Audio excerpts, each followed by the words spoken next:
soon under the motion, this House believes that Indonesia should pursue depopulation.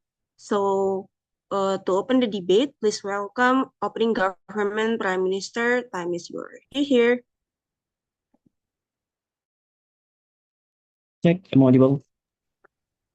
Yep, clear and loud. All right. Thank you so much, everyone. This is Haikal speaking as PM.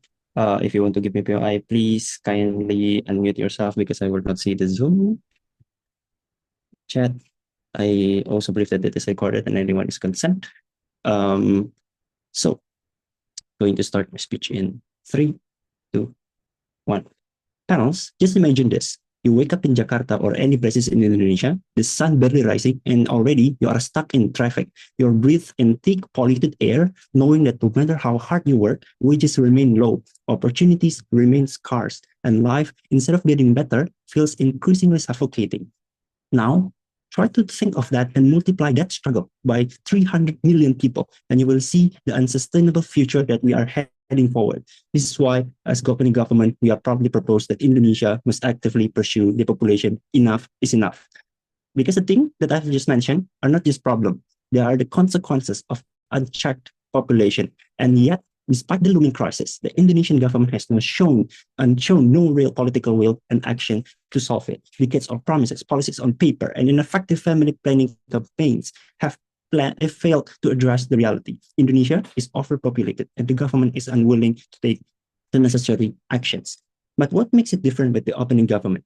Because unlike the passive reactionary government response we have seen in the past, depopulation policies in this time will force the government to act. We will indulge the government, make this policy is the most viable and lucrative towards them, and still catering the needs of the society. But before entering my substantive, let's address how we're going to do it. Because we're not advocating for inhuman policies like forced sterilization. Instead, we are going to propose several things. First, we want to incentivize smaller families through tax benefits, education subsidies, and career opportunities for vulnerable family plan communities to reward the shift on managing the population. Second, expanding targeted access to contraception, education, and reproductive healthcare, ensuring people that can plan their families responsibly. It is different than before. Now we want to restructurize the whole curriculum and ease access to our family planning medical practices. The practices of this, just like PMP and how Suharto smoothly entering the ideas of nationalism unconsciously to all the peoples in Indonesia, right? Third, cultural approach. Media agenda setting play, discourse, government communication, approach to religious leaders, activists, communities, etc. Because we want to make the family planning policies being normalized and how important it is to increase the quality of family instead of mere quality. But why does this work?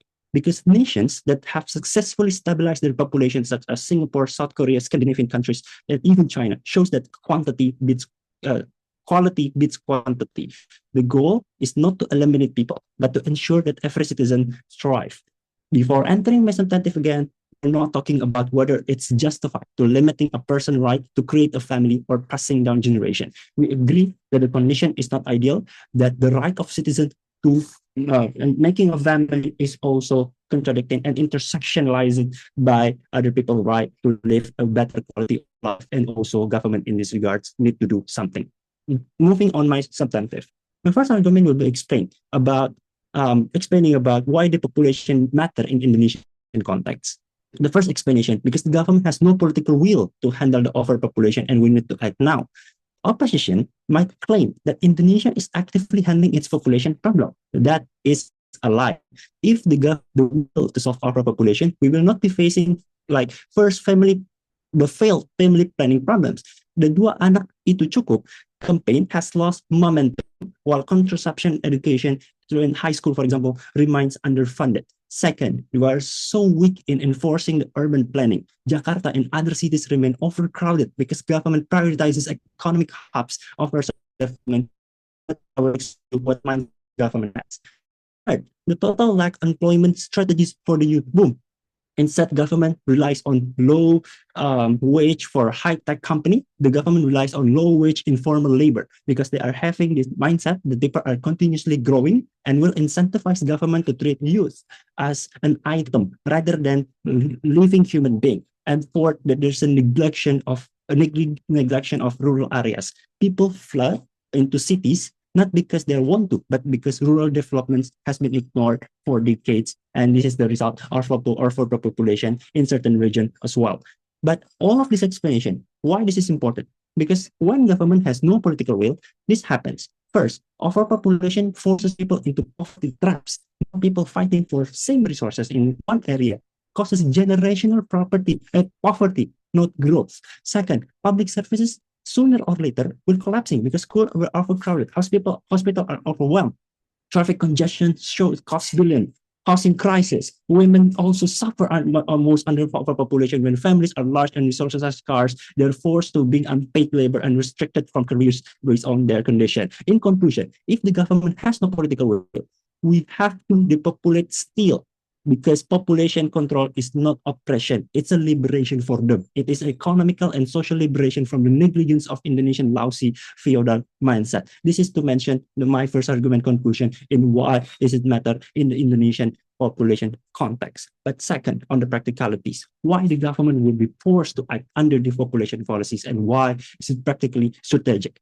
Unlike economic redistribution, or labor rights reform, where government wouldn't even look at that plate, and it is not ideal to begin with, population control is a policy that historically compels political will. Why? Because first, depopulation policies are easier to enforce. Unlike wealth redistribution, which threatens the elite, family planning is seen as a neutral policy and makes the government in a very comfortable position. Right? Second, government respond exactly when economic growth is threatened. Countries like China even reverse their pro-birth policy only when overpopulation harm the economy. And now in 2025, economical decline is so dangerous statistically from the Prabowo's governance, right? But third, global pressure force action. As the climate change worsens, Indonesia will face international pressure to curb its population growth, and that's why we need to reduce the number of population and all of those harms. Why is this important? First, because these policies are not forcing government to lose their relation with their elites, a deal still able to be made to cater to the population strategy. But second, if government concerned about its purchasing power, the ability of society to purchase is still high because if the government shifting its trajectory to policy, it's still good. Third, government has no chance of denying the situation anymore. They have multiple interests to juggle, and not controlling the number of society makes it difficult for government to create social order. This is not to say that we are justifying government to shackle the people's voice, but rather it's a force to a stable nation increasing people quality. And second, overpopulation creates illusion of gateway of exploitation, and we want to forcefully reduce it. In conclusion of my speech, opposition should prove two things. First, that the growth in control in Indonesia is ethically and practically aligned with the interests of the society. And second, let's say they claim that the government will fix that, or the intention is still there. Explain why government will have the political will to fix the problem of a population, because Indonesia is already failed, it's already dark, we're proud to propose. Thank you for the Prime Minister for the fine speech. To open the case coming from opposition, I calling upon leader of opposition. You're here.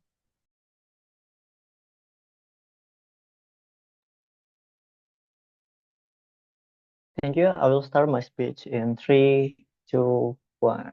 The end of the speech of Haikal, we as an opening opposition still didn't get why all the mechanisms or even the sense coming from the opposition that really exclusive focusing on the policy to depopulize people. Because if we're talking about managing wealth properly, or even talking about increasing the quality of education, or let's talking about creating discourse, creating political discourse, educational system that really good or suitable for everyone, there is no any explanation why it should be led by this depopulation policy. Because at this moment, we will believe that even stick to the status quo, there's nothing wrong with all of Haikal mechanism that they try to propose from the very first time, because we say that it can still happen even if we are live as a country with the overpopulation situation. But let's go. Let's see what actually coming from the opening government speech. When you're talking about when you wake up in Jakarta and with a lot of problem, air pollution, traffic, and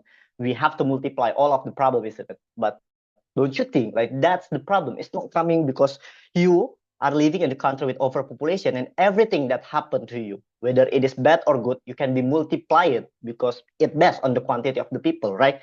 Because if we see deeper or clearly that the problem is coming from the capitalism itself, we have to focus, for example, it's whether globalization, capitalism, and a lot of stuff happens, but not focusing on the quantity of the people. This is why point of the coming from the open government is really seeing human are the very first time as a liability, not an asset for the future that you can utilize, not seeing them as the problem. But let's see if they try to make it their arguments really good, because this now what is the difference between the depopulation policy in the past history, for example, like KB keluarga berencana and dua anak cukup, because they are trying to forcing to the government, but all of the speech there is no idea why at the very first time we are become the overpopulation country, and there is no even the idea of why it is responsibility to make sure all of the governments all of the governance in the government should be proper from the very first time, and why their argument can be feasible or run in the status quo.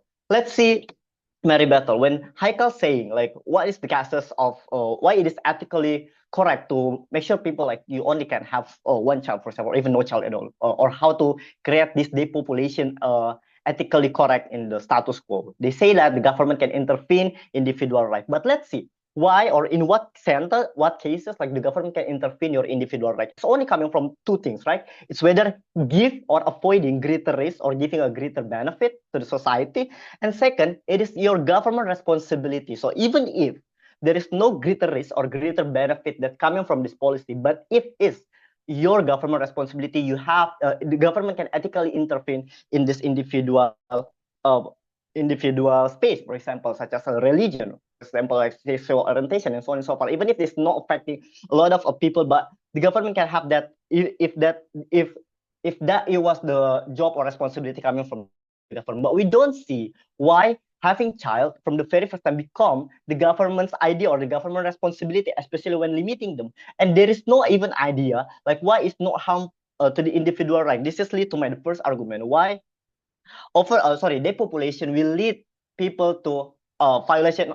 Sorry, will lead government or country with the violation of individual right. Like we have to see, like pursuing the population means like the state should be intervention in reproductive choices, right? Which is a really fundamental violation of individual right. We already go with like we already have KB, we already have keluarga berencana, dua anak cukup and so on and so forth, and we still didn't see what the government do from the very first time, so they can make sure like all of the system actually from the all of the system will be support of this idea of depopulation. Because if we try to see why people are overpopulation, what the country overpopulation, for example China, for example India, and so on and so forth, we are acknowledged like there's a lot of problem coming from the government or coming from the space that the government tried to create, is whether a really bad educational system, is a really bad healthcare system, and so on and so forth.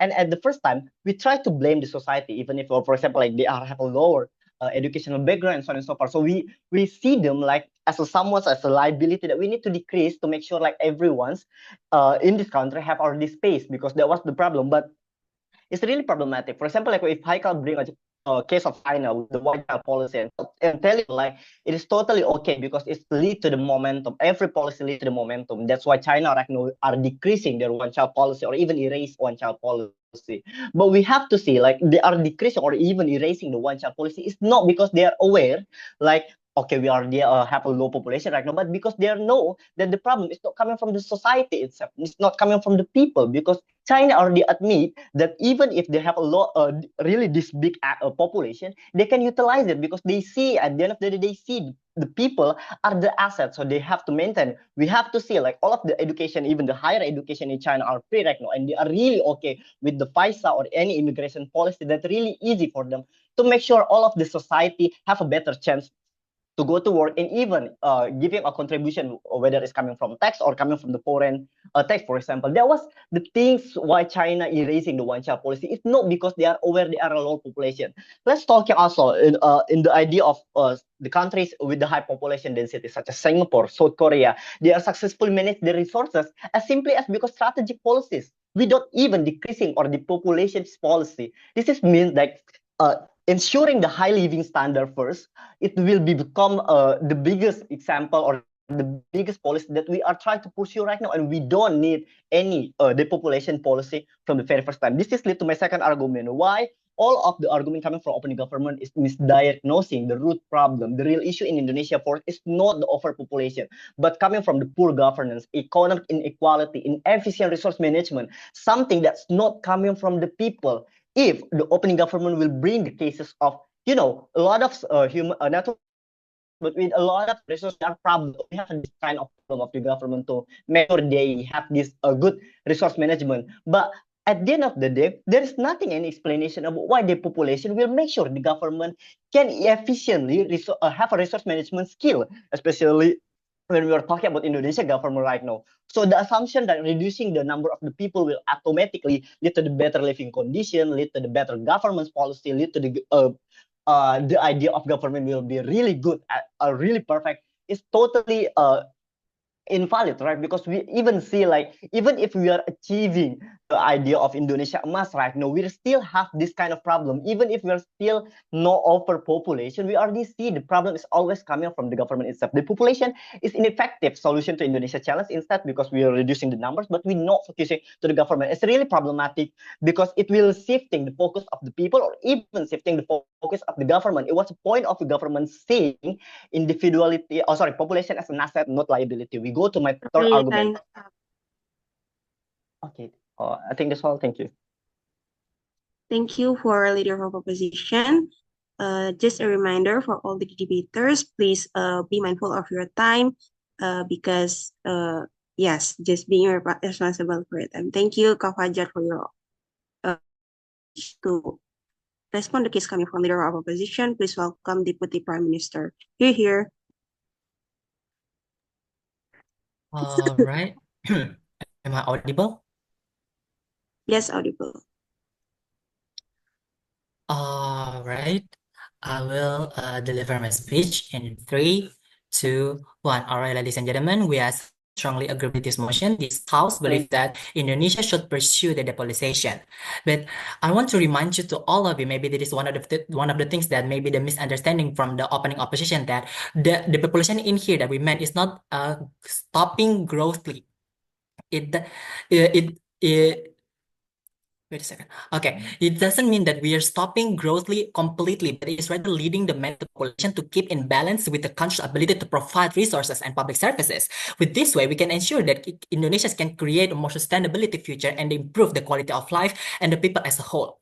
And here's the things, comments from the government, comes from the opening opposition say that why this is coming from the human itself, why the all the problem is coming from the human itself. But the real thing is, yes, all the everything is coming from the human itself, because the overpopulation itself. Why? Because if we can just see that there is a lot of things that coming from the how much the people, the overpopulation in Indonesia is take the advantages, it takes the rights from the other humans to get a better life. Here's the things. From this motion, we have there is coming from the question from this motion. Why we have to depopulate? Like, what is the urgency from this? In here that we want to bring in our side is we want to bring a justice from a human. I repeat, we want to bring a justice to a human. That's it. That's we want justice for a human to all from Indonesia. We don't want to our people just seen as a number. We don't just want to see that Indonesia has a lot of people. So if you don't have if you do not good at your job, we have to plenty people for you change. We want to change that. We want to change the POV from the other people, but the people from Indonesia. We want to people see that our people has become an asset, not just become as a number. And if the opposition say that what if just the government just made open a job or something, here's the things. Even if the government open the job, who's gonna work? Okay, then if there is the people coming from the people who has like already have 12 years education and 4 years at the university, but what if the people who's coming from the financial that couldn't afford their own child to get a better education? We already can see that we already can see about the finance here in Indonesia that is not ready to have this much population. I repeat, Indonesia is not ready to have this much population. Just imagine if we keep ignoring this, our facilities is so behind. Just be realistic. In Indonesia, we cannot chase the population growth by our society, by our facilities. It will just make a more and more people jobless because how massive the growth it is. And who's gonna be the victim in here? Yes, the child who's never asked successfully for, they have to live in not humanic life. Why? Because how unstable the financial it is from their parents. And the question is, why the financial is unstable? It's because they doesn't have the facilities to get a job and improving their skills. And the question is, why it becomes the population problem? Why it become the overpopulation problem? But here's the things: whatever it government made a lot of the job or some, for example, it will never be enough to all the people. So the only way so we can solve this problem is to depopulate them.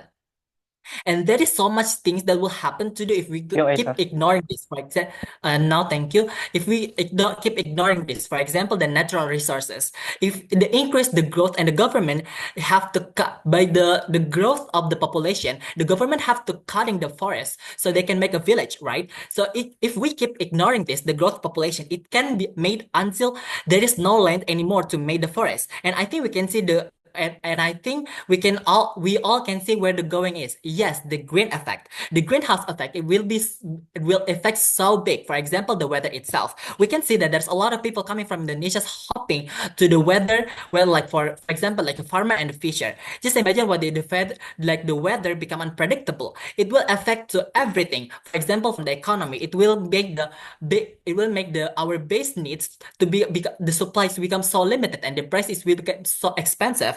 And by the social also, it can make a lot of people more and more become a poor and lower their class, for example, from the middle to a low socioeconomy, and the low become more low because that is why we have to depopulate them. There is nothing we can do unless that we have to depopulate them. And here's the things.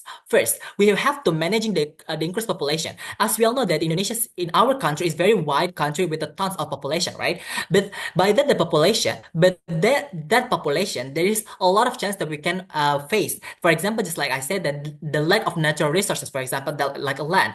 As we can see that Indonesia had the title as the lung for the world, and this is the reason why we get that title is because our natural resources. Just imagine if we lose our natural resources, the green effect in this world become more worse, and our next generation maybe will not feel what we feel right now about our natural resources, and this world maybe will have the land of forest anymore because they have all of them already be used for made a building. And here's the thing: so we have to depopulate them so we can manage the population, right? So we have to cut. We are not getting the overpopulation. And here's the things: what if the population is literally happen? There is so much worse scenario that will happen. It's just like I said before, the natural resources it will not enough to provide the land for them to live. It decrease the water catchment areas. As the result, the residential development and vacant land, where it can increase the flood rate. It no matter how great our infrastructure to prevent the flooding, but if we didn't manage the population, it will never be enough. And the second of all, why we have to make sure that our bonus demography can manage well. As you can know that right now we are in the middle of the bonus demography in Indonesia, right? It means that the productive age is more much as the quality rather than the non-productive age. But this can be the boomerang for us if we cannot manage it as well. But because here's the things. The bonus demography is not just about the how much our productive age, but it is how best quality of it. And if we and why we have to depopulate Indonesia, and comes the question from it: why we have to depopulate Indonesia when we're just in the middle of bonus demography? Well, as I already can say before, that the bonus demography is not just about how much the productive age, but it is more about the quality of the productive age itself. If we keep increasing the population without better public services like health services or education services, it just increases the existing poverty rate in Indonesia. For example, that for those who comes from middle or low socioeconomy, there's a lot of effect that can show up. For example, like there is so hard for the government to give like a bonus or something because how much people to give it. Times. That's all for me. Thank you for the purpose. Okay, thank you very much for your speech to respond the case coming from opening government and close the half of the debate. Please welcome Deputy Leader of Opposition. Here.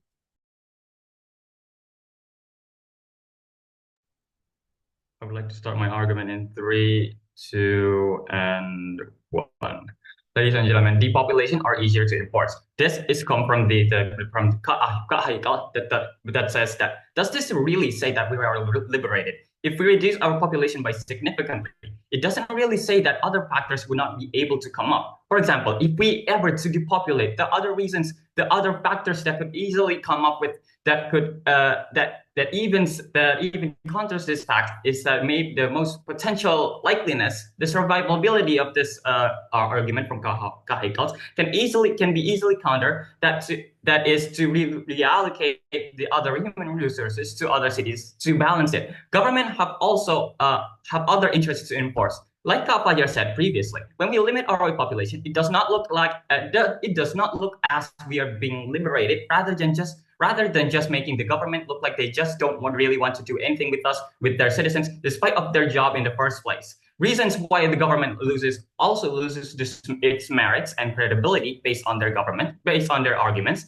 Firstly, it's because they're justifying that the government should focus on other issues, when the point being that could even build the issue in the first place is the people itself. So even if you depopulate in the first place, it should focus on people's. You should focus on people's quantity and their quality to balance the issue. Secondly, if the government opened more jobs, we lack the facilities and to even the population. Truthfully, this issue can be easily countered single-handedly if the government regulates other more facilities from other countries, such as China itself. Basically, China has more population than we could ever imagine, but they managed it alone just by using their human resources and natural resources to export and import their human resources to other countries as well.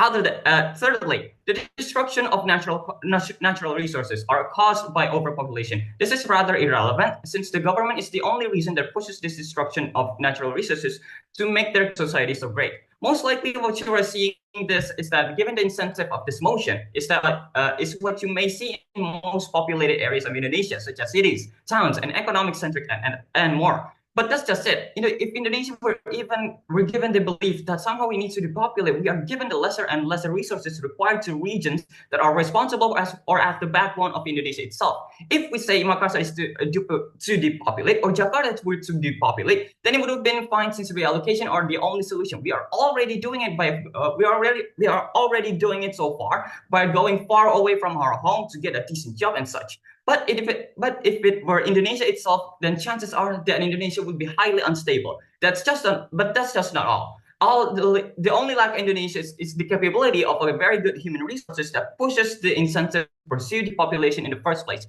What you see in most Indonesia: children roaming around begging for money, women dressed in costumes, men unable to provide since their job applications were declined once more and once again. Ladies and gentlemen, resources are the only key to achieve the solution to these.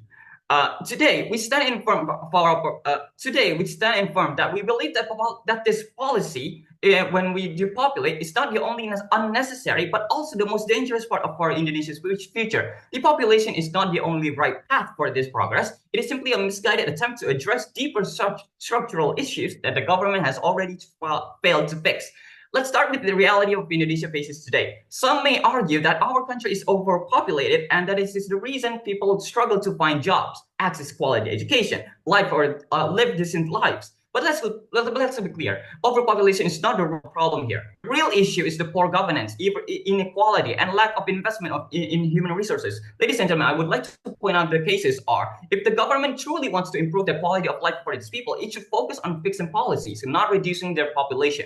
One of the biggest challenges Indonesia faces is the lack of good human resources. Our workforce is struggling not because there are too many people, but because the government has failed to provide enough opportunities for education, training, and skill development. If we pursue depopulation, we are not solving this issue, but we are making it far more worse. Why? We are only shrinking our future workforce as well. Imagine if a scenario where Indonesia years from now faces a severe faces a severe shortage of skilled workers, who will drive our industries? Who will sustain our economy? The answer is no one, because by then we would already deliberately weakened our own workforce. Countries just such as Japan, for example, ladies and gentlemen, are already suffering the consequences of this mistake. Their declining the population has already made a severe labor shortage, forcing them to take extreme measures like taxing people before they getting married or having children, for example. A desperate attempt to reverse the crisis that they created themselves of their own.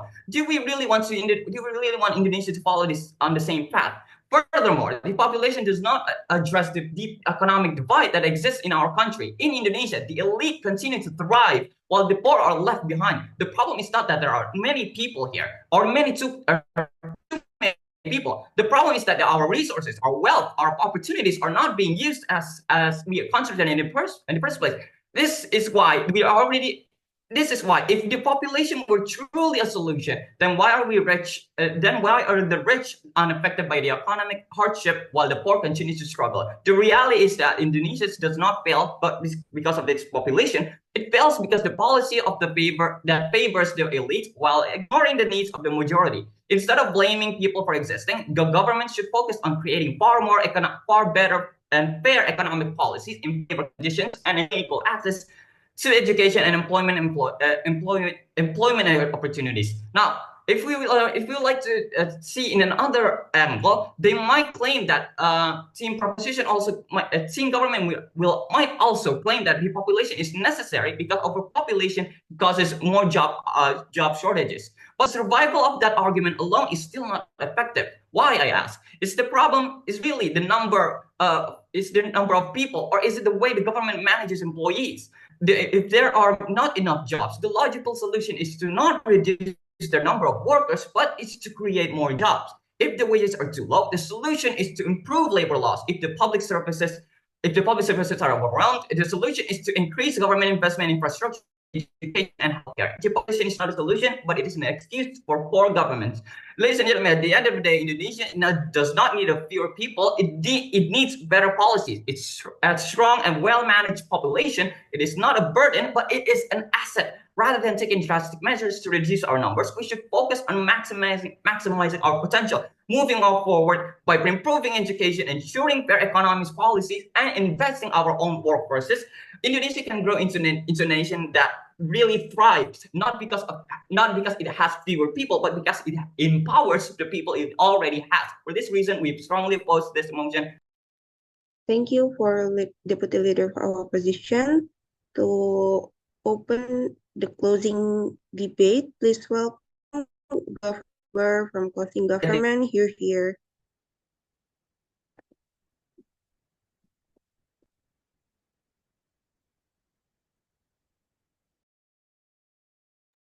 Right, am I audible?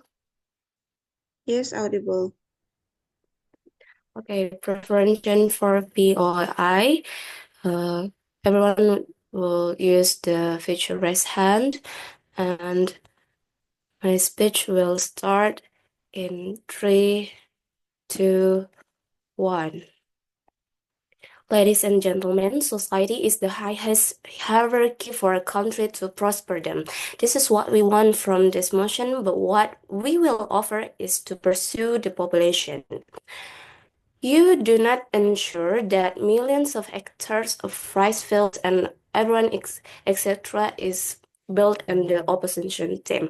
OO cannot prove based on the status quo that they are integrating quality and quantity. They mentioned that Indonesia regional resource even defined for exploitation because the more there are, the more benefits they can take to empower. We won't do it like this. Therefore, we will explain why pursue the population is carried out in Indonesia, and we will explain why the population mechanization is better than OG. First of all, developing country in terms of economy, the government team has a much bigger impact than the opposition team because we take into account the status quo where job opportunities, first of all, are limited due to the small supply compared to the increasing demand, namely the in this case is the population itself. This creates an individual economy, and even in macro terms, there is a limited source of land.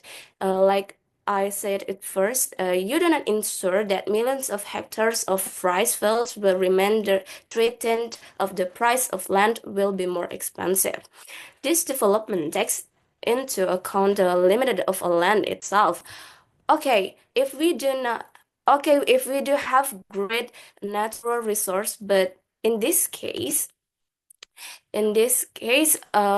we also have a natural resource that has been limited and not been able to reach equal welfare, and even still need to import raw materials such as raw fuel and rice. Of course, if we talk more macro of this impact, the impact we present is greater in Indonesia because the quality of the economy requires more funding and finance to overcome this.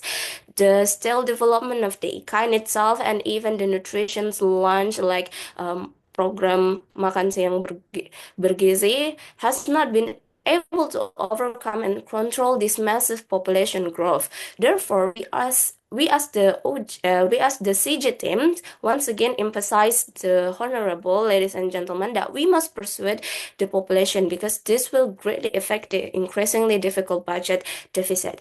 Ladies and gentlemen, please remember that we offer that population not to extermination of humans in the forms of population shrinking. This is a status quo trend that the opposition team is trying to avoid because all examples presented by the opposition team show that there is an interest in developed and even developing country that will experience a climax in population that will decline naturally. But this will be carried out in a structured manner to improve the welfare of its people through. The opposition team said some of capitalist propaganda like banyak anak banyak rezeki that explained that in parenting many children many blessings, they show egoism when in reality they are not integrated with a good quality of life. Even in many cases, ladies and gentlemen, which even violates the ethical code of children to tell them to work to fulfill this blessing of both parents. In terms of the environment, of course, this encouraged the use of excessive motorization, motorcycle.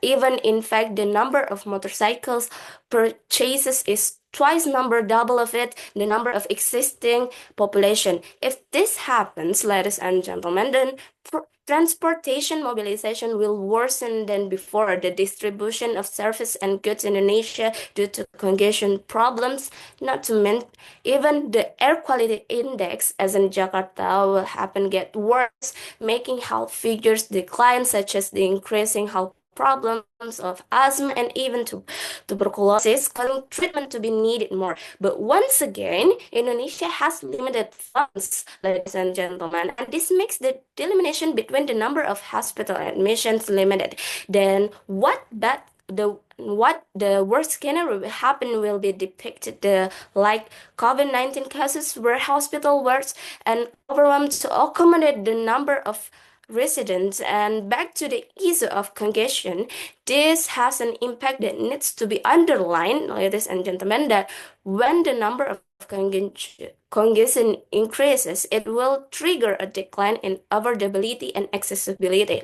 People who should meet work demands will have a decrease in the quality of their work because their efficient time is spent just on the transportation, the bad traffic. Workers will be in the worst position where they are threatened with being fired. And if it is low, it will spread to Indonesia's worsening GDP tracking.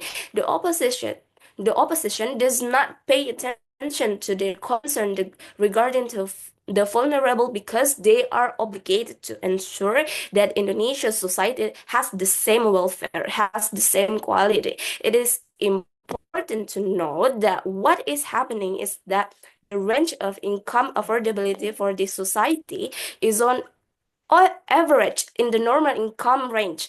In addition, as an additional government, it is actually aware because the population that occurs in Indonesia is not only limited to birth and deaths. That's the opposition imagines. But ladies and gentlemen, there is still the quality of education related to sex education to population that the opposition team is trying to avoid, such as free association and free sex. This is what contributes to the population that will be burned by Indonesia later.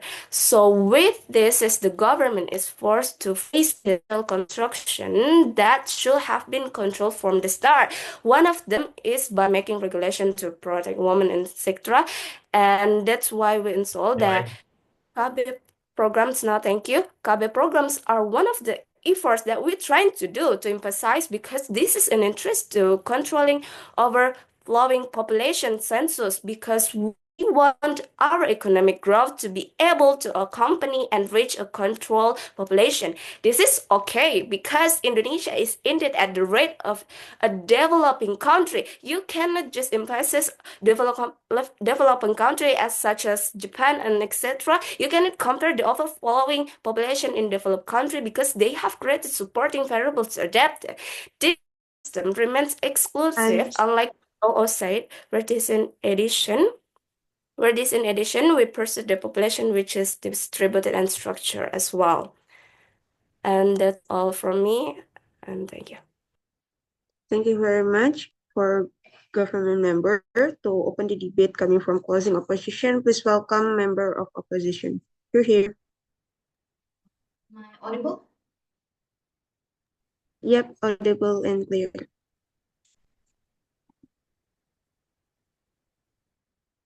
Okay, let's start this debate by not caring about the government. Kak, I'm sorry, Kak. Your voice is kind of echoing. Yes. Can you please speak closer to your mic?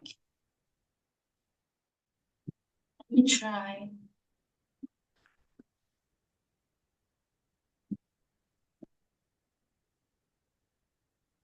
Okay, this one better? Yes, better, Kak. Okay. Okay, let's start this debate by not caring about what the government said, that people struggle currently, that they cannot get a good job, and many people are competing with the same job because we are overpopulated. And also not caring about the opposition opening case about how this is not this is a human right violation to limit people rights to have regenerations. I think we should do the debate by contextualizing where Indonesia is right now and why the current presidency is, this is not a preferable policy by our current president, which is Prabowo. Because I think although that depopulation is also good and not good at the same time, we have to argue this motion under the context of where Indonesia is currently. So if we engage the government side first, where they say that there is no political will to control the population and to also provide good job fill. But this is inconsistency with current Prabowo's situation or his willingness that he will only care about the elitists. Because if he cared about the elitists, why would he pursue a costly and a very unpopular depopulation policy that destabilizes the economic structure elites rely on? So if our case proves to you that the public welfare serves the elite and the national interest simultaneously, we can say to you that depopulation should not be done, and what currently Prabowo proposes right now can be done and is more human. We will prove to you that one. So let's engage to what CO is currently, do we want to propose in today's debate. So we want to imagine a future where under depopulation, if we pursue depopulation, meaning that factories will close and workers will disappear. We will have a very actually minimum job fill. We are not depopulizing people for the government to open more job fill because the workers will not be there because they want to depopulate. They want to cut the budget, right?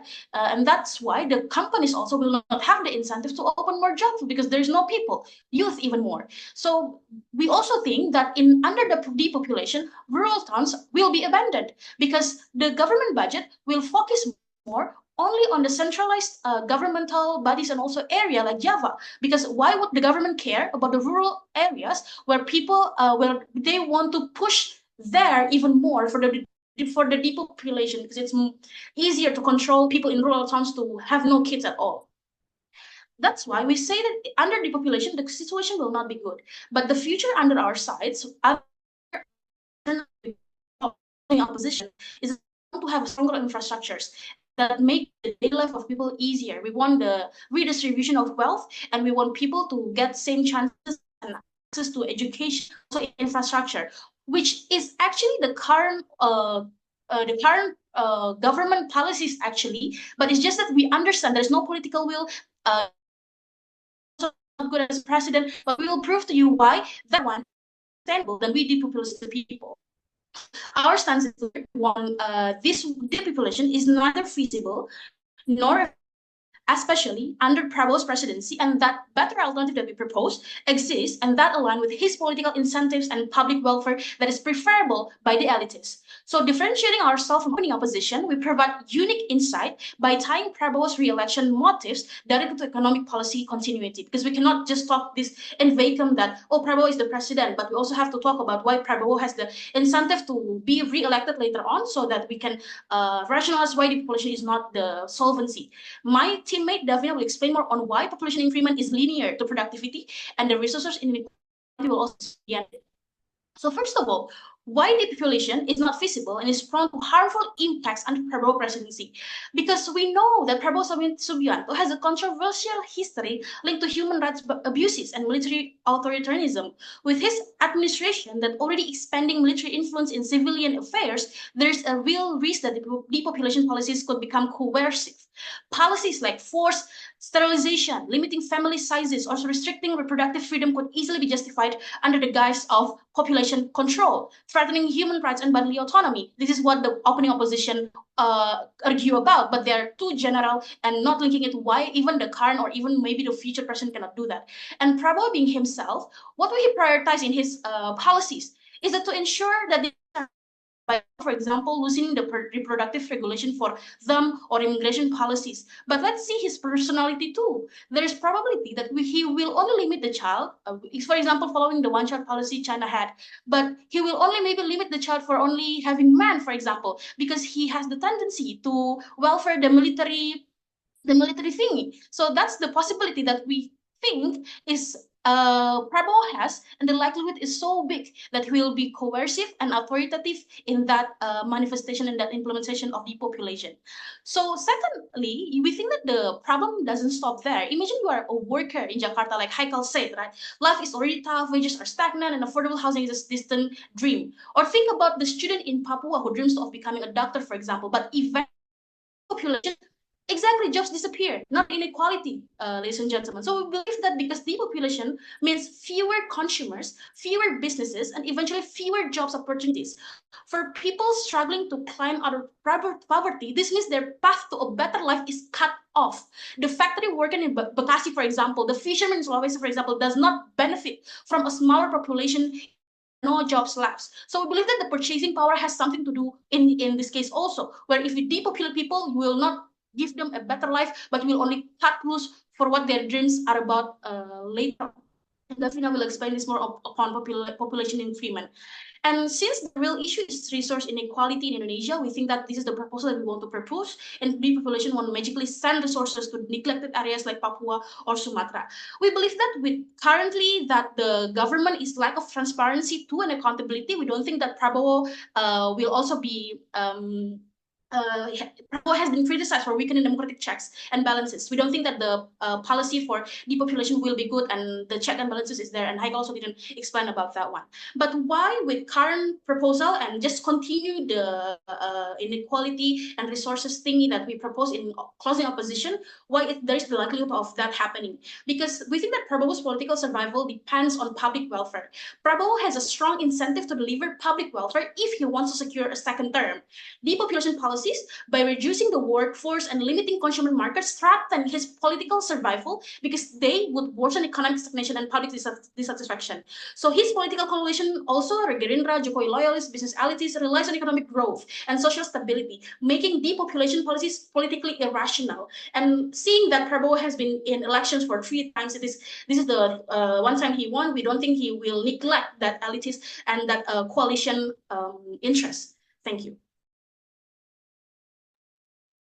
Thank you for the fine speech. To respond the case coming from closing opposition, please welcome government with you here. Okay, wait, let me set up my paper.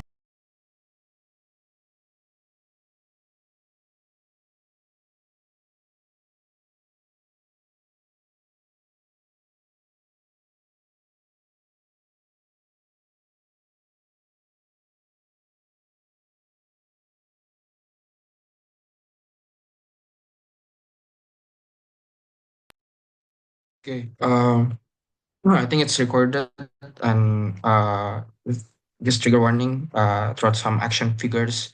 This is just for the sake of the debate. It's not for intention itself. Your preference, just unmute yourself. I'll take it later. Don't badger me. And I understand that there's still going to be POI. Starting my speech when I start my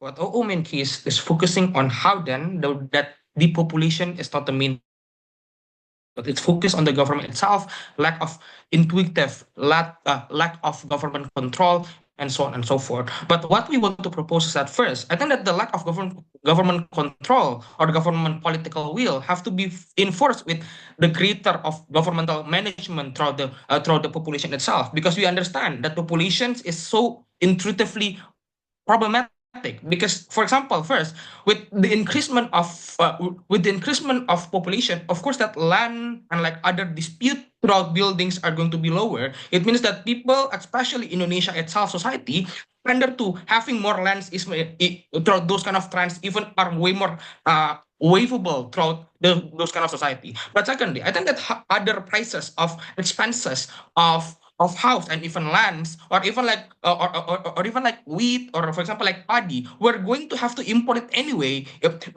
because of the lack of lands that we're going to face. It means that government have to control for this betterment of life later on, because we see that this is a really problematic level, because we're going to import again from other country. I think that that's going to be problematic, putting up a lot of pressure where we already import rice coming from Vietnam, but we have to import it more again, putting up more pressure. But secondly, what's also problematic is that even that the government already have a really good enforcement of putting EV, for example, on their electrical vehicles throughout problems of population towards environment, or how then government already put up a lot of good facilities. So, for example, like the on Unhas, for example, that the incentive coming from society are low enough. Why? Because there is conventional way of thinking coming from Indonesia. For example, you have to have a lot of cars, for example, and doing rather than just going out with bus, for example, or like walk, or for example like doing bicycles and stuff. Because the problem here lies because Indonesia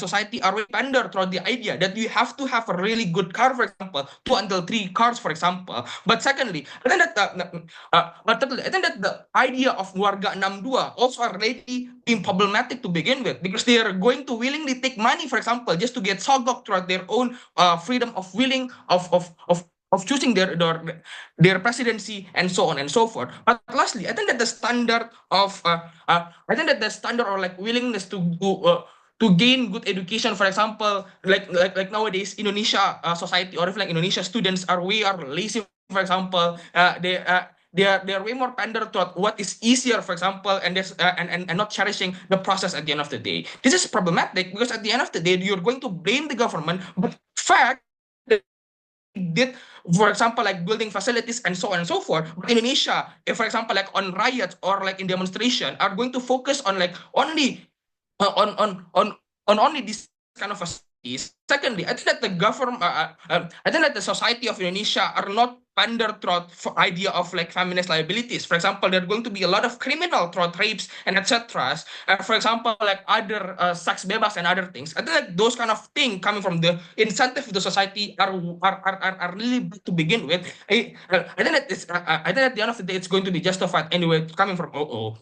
But yeah, thirdly, I'm going to bring out about what's the urgency coming from why then the population is so important. Understand when there is a really massive overpopulation, of course there's going to be a lot of demand. But the problem here is that even at the end of the day, you want to put a lot of governmental application, or like how then other companies or enterprises are going to open up more job opportunities. At the end of the day, they have their own budget, or secondly, they have their own supply. It means that even with overpopulation, with demand that are going to be higher, even if you want to push for an application that is way more massive, understand that the quality of jobs are not going to be better anyway, because blue collar jobs are going to be one who are going to be affected. More blue collar jobs are going to be rising. This is why. Why? Because at the end of the day, if you want to push more quantity of jobs, the quality of jobs are going to be are going to be worse, underlying that the capitalistic form of like other swasta of like other enterprises of swasta are going to be look like. Or like secondly, even though that we're going to accept more jobs application, at the end of the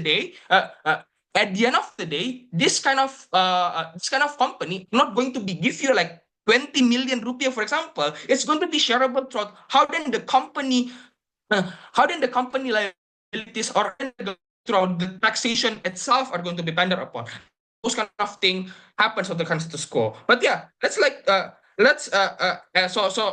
the end of the day, even though we want to push for a betterment of the kind of economy of application, I think that supply on demands are going to be really problematic happening on those kind of thing.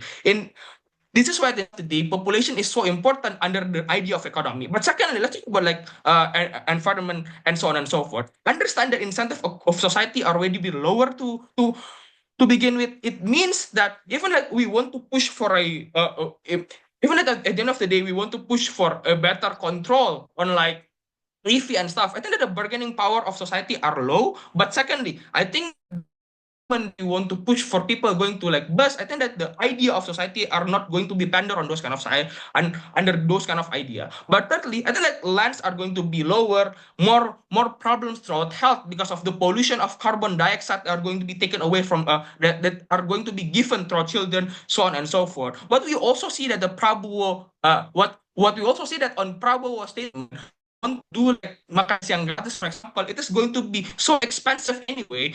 Because at the end of the day, when we want to do population, when we do this kind of overpopulation, of course that the number of makan siang gratis are going to be way more membengkak on their kind of APBN. It means that at the end of the day, government have to push on a lot of money on those kind of side. It means that we see that this kind of population, throughout how then the food or like how then the nourishment of nutrition are have to be something that it's really important throughout this kind of kids, because understand that nutrition on food is so important on how then the tumbuh kembang of every children in Indonesia are so important. At the end of the day, what we see is that we're not only on the side of environment, but how then the side of nutrition and how then the side of those kind of thing of how the food welfare are going to be so important on our side. Understand Indonesia is a developing country. They didn't have a lot of bargaining power to begin with.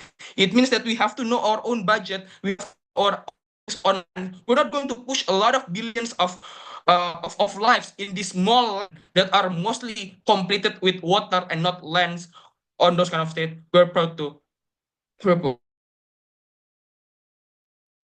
Thank you for the fine speech. To close the entire debate, please welcome opposition whip. Here. Am I audible? Yes, audible. I will start my speech in 3, 2, 1. Ladies and gentlemen, today we are discussing a very controversial and important topic, that is the population. The idea is that reducing the population will bring prosperity by controlling the number of people. And I stand here to say that, argue that the population is not the key to prosperity. In fact, the population may lead us down to dangerous path. Okay, I will bring two arguments that been said by my first speaker. So first is, let's address the myth that population growth leads to scarcity. The truth is, the amount of goods and services in an economy directly correlates with the population. During the Industrial Revolution that happened 40 years ago, production skyrocketed and the population followed suit. So the population increased by 7 times, yet we did not face a crisis of overpopulation. So there is, by Alan said, overpopulation, there is actually no overpopulation. We just need a better system. Also, the government needs to understand also that the technological and growing workforce, we can continue to support the entire population. The real problem is not too many people. It's the inefficiency in resource distribution. So let's not focus on cutting down the population, but focus on increasing productions and improving distribution system. My second argument that been said by my first speaker, CG, that also mentioned that we don't have enough natural resources to support the current population. However, this is a matter of perception. Through improving the food distribution system, we actually can feed the needs. We can actually fit the needs of the population. Investing in infrastructure like building and upgrading transportation, storage, and distribution system in developing regions can ensure the food and resources are delivered to where they are needed most. This would ensure fair access to food. Also, adopting to more takes into account the needs, culture, and specific condition of a community. If we apply all of these, we actually can have enough resources to even feed 10 billion people. So why are there food shortages? And let's take a look at place Java, where population density is high. Is this due to overpopulation? No, there's a reason behind it. And it's because of unequal development. Once again, people flock to areas with better opportunities, while others remain underdeveloped. The government can actually to distribute development more equally through investing education and empowerment. And this has been shown to have a positive impact on health, family welfare, and economic growth. That's first. Second, to implement a tax system that requires the wealthiest to contribute a fair share to social programs. And third is improving the food distribution, doing an investment on infrastructure and adopting a more localized. By doing all of this, there would be no reason for people to concentrate in only one spot, which is Java. And once again, depopulation isn't the answer. The answer is fix our government system. Also, the OG, let's talk about the emission that OG is so worried about before. It's often claimed that population growth leads to environmental destruction, but in reality, emissions are far more closely related to economic activity than to population size. A person in the first world emits 30 times more greenhouse gases and than a person in the third world. It's not the number of the people, but the consumption patterns and the use of resources that are driving emissions. Also, even if emissions rise on our side, that's an acceptable trade-off for increased production and technological advancement, which will eventually lead to better distributions. Once production stabilizes, we can then focus on controlling emissions. This is a phase that we can avoid as major industrialized nations like the United States also went through this stage.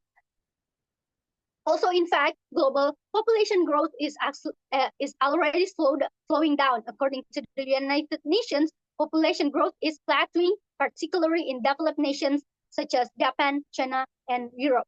So once again, there is no urgency to Indonesia to do a depopulation. Okay, but now let's imagine if the population is implemented in Indonesia, would it be harm us? Definitely yes. Why? Let's take a look at China history. In the 1970s, China implemented the one-child policy, aiming to control population growth and improve economic prosperity. But what happened? The policy backfired them. The working population couldn't keep up with the growing elderly population, leading to an economic slowdown. The result was a demographic crisis, which can be happen to our. And the government had to reverse the policy in 2016 and 2021. But that can be fixed. Nasi telah menjadi bubur. Now imagine if this were in the population could decrease the working force, reducing the number of young people who are the backbone of the economy. Indonesia's strong domestic market is driven by UMKM, which contributes 60% to the country's PDB. This is the dangers of depopulation, ladies and gentlemen. It harms economic stability and undermines of the economy. Also mentioned by my first speaker, history shows us the dangers of population control programs. In some countries, China and India, these programs have led to human rights violations such as forced sterilization. In the worst case scenario, government could impose draconian measures like mandatory implants or surgeries violating on individuals' rights in the name of economic prosperity. Is this the kind of society we want? Is this the price of prosperity? No, I don't think so. We cannot ignore the lessons of history, where attempts at population control have caused irreparable harm. I strongly believe that we should never pursue such policies that infringe upon basic human freedoms. So the conclusion, the thing that I want to sum up, the population is not the solution to prosperity. Instead of reducing the population, we should focus on what? Improving resource distribution, increasing production, and ensuring equal opportunities for all. And I strongly disagree and oppose the motion. Proud to be opposition.